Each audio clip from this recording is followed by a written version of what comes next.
हे बघा air ब्लोअरमधून bottle जाते. बॉटल केल्यानंतर इथून फील होते.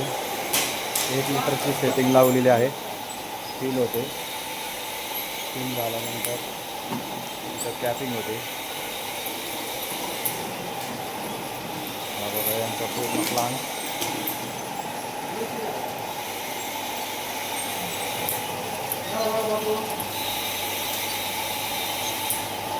Screen panel.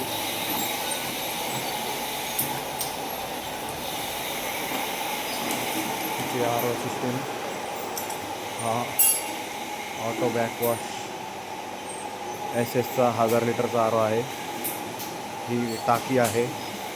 त्यानंतर हे मायक्रो मेम्ब्रेन आहे 2. UVची लाईन आहे. हे बघा इथे UVची लाईन. हे बघा इथे दिलं आहे V04.